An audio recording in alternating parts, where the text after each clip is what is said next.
are watching Delhi News.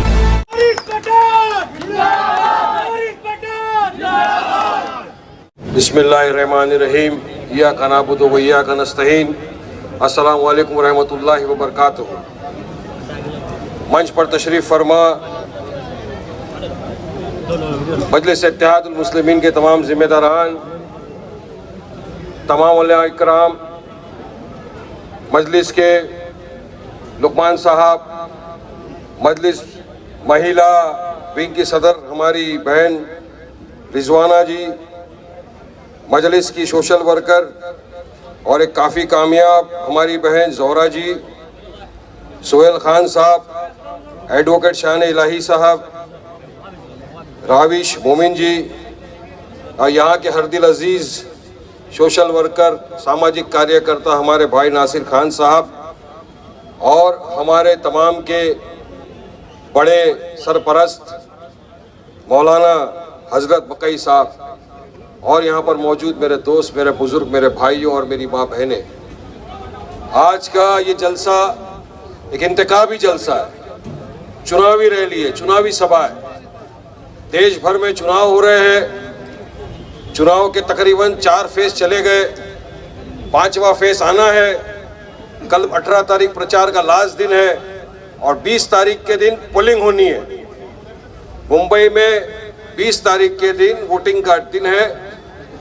जिस तरह मुख्तलिफ सियासत पार्टियों ने अपने अपने नुमाइंदों को यहाँ से ठहराया है, टिकट दिया है, इसी तरह मजलिस इत्तेहादुल मुस्लिमीन ने भी इस मर्तबा इस हलके से, मुंबई नॉर्थ सेंट्रल से, आपके अपने हरदिल अजीज एक बेबाक कद्दावर नेता एडवोकेट रमजान चौधरी साहब को यहाँ से ठहराया है। हम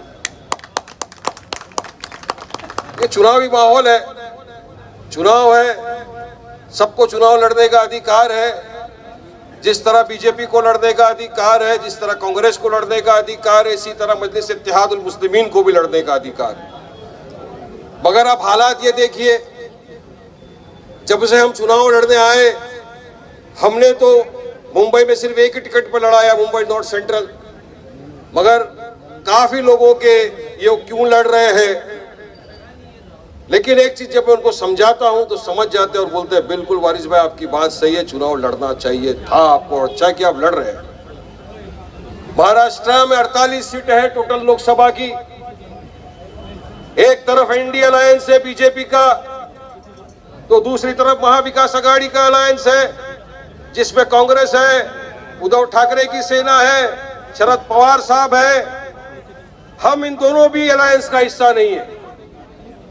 6 महीने से हम बात कर रहे थे कि आइए साथ में मिलकर चुनाव लड़ेंगे, और आपका हमारा मकसद अगर एक ही है, मोदी को हराना है, तो आइए बिल्कुल कांधे से कांधा मिलाकर लड़ेंगे और हराएंगे बीजेपी को, और ये तय करेंगे कि इस मर्तबा नरेंद्र मोदी देश का प्रधानमंत्री ना बने। हमने कहा था उनके साथ 6 महीना बाद से।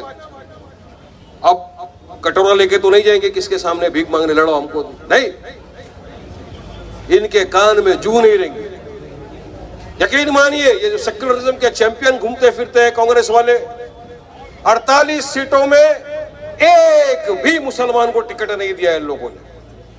महाराष्ट्र छोड़ो, देश में 11 राज्य में, गुजरात, राजस्थान, मध्य प्रदेश, हर जगह आप देख लो, एक भी मुसलमान को इन्होंने लोकसभा का टिकट नहीं दिया चुनाव लड़ने के लिए।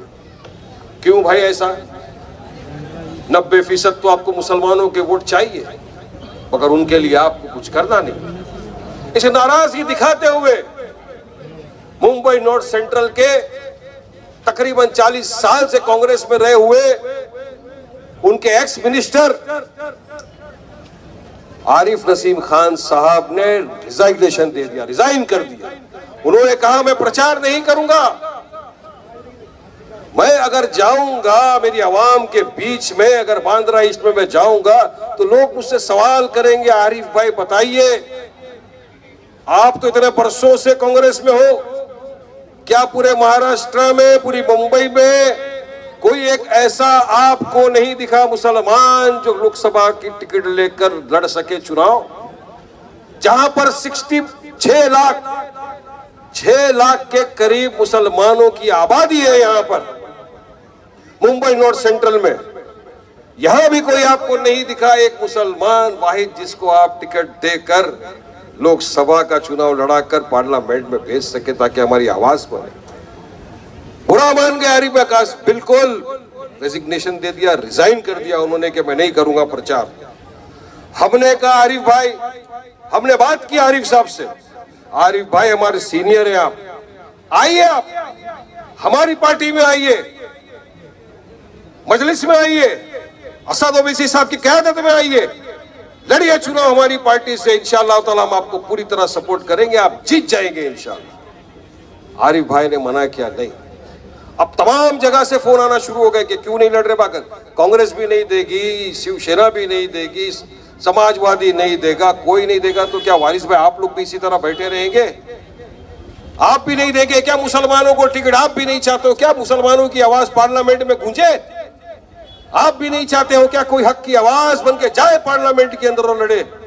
तब पार्टी ने फैसला किया, सदर साहब ने फैसला किया कि ठीक है अब हम लड़ेंगे चुनाव। आखिरी दिन तक फॉर्म का लास्ट दिन भरने का था, उस दिन तक हम रुके थे कि शायद इनको एहसास हो जाए, इनके अंतरात्मा, इनकी रूह जाग जाए और बोले कि नहीं चलिए एक दे दे, मगर इन्होंने नहीं दिया साहब। अब हम लड़े तो हम पे तनकीद, मगर मुझे यकीन है गया कि आवाम समझ गई है पूरी तरह से कि बहुत अच्छा किया कि आपने उम्मीदवार ठहराया, क्योंकि मुझे लोग बोल रहे थे वारिस भाई अगर ये रहा तो हम ना बीजेपी को वोट देंगे ना महाविकास आघाड़ी को देंगे, हम जाके नोटा के बटन पे दबा देंगे।